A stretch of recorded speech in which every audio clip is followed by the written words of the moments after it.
Before an organization begins a practice of identifying service members, veterans, and/or their family members, it's necessary for the organization's internal team to identify for themselves what the strategic intent is behind asking and identifying. Consider why you need to ask. What do you want for an outcome? Knowing why you're asking before you ask will allow the team to carefully craft the form in which the client, customer, patient is being asked, and then consequently, what form their answers can take.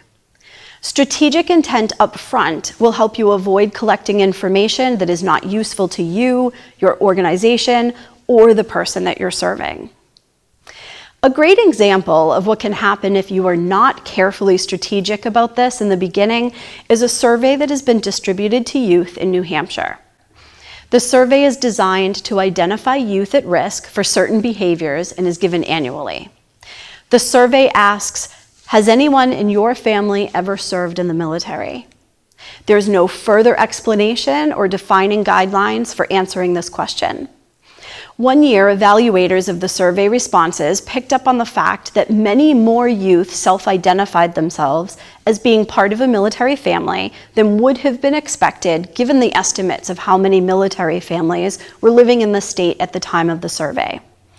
Further investigation uncovered that a large number of youth who answered yes to that question were proudly referring to their aunts, uncles, grandparents, great-grandparents, or even ancestors who had served generations ago.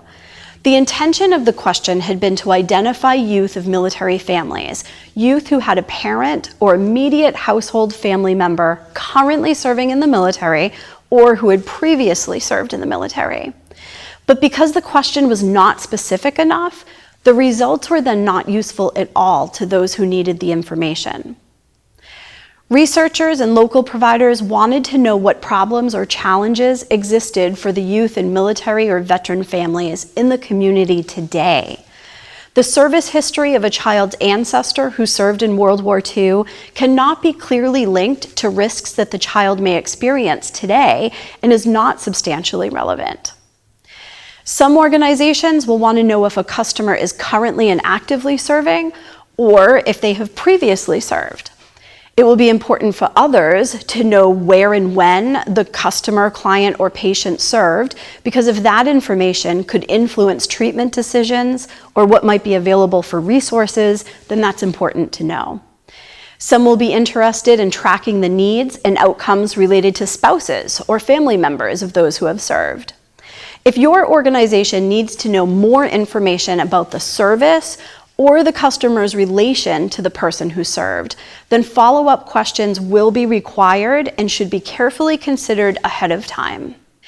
Another example to learn from with regards to how data can be skewed if not collected properly comes from a group of mental health professionals who are collecting and analyzing data related to service members, veterans, and their family members, and the risk factors for mental health challenges. All practices participating in the project agreed to identify SMVF at the time of intake. They all asked, have you or anyone in your immediate family ever served in the military? They clearly identified immediate family, which was good, but when someone answered yes, they did not then drill down to find out if the person answering was the one who served or was the family member.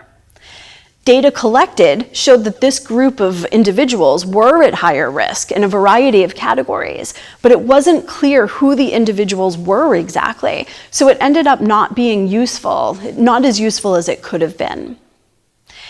The final step I want to recommend to you today that will help you be strategic in your efforts to identify SMVF is to formalize and operationalize the way that you decide to do that, how you'll identify the population, and this will sustain this as a new policy or practice. Developing formalized policies and/or practices are the ways to ensure that the initiative and efforts do not subside or get lost over time.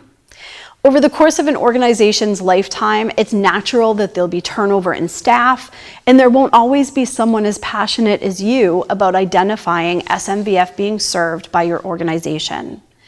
Engage leadership and appropriate staff in the organization to formalize a process that can be documented in policies and practices.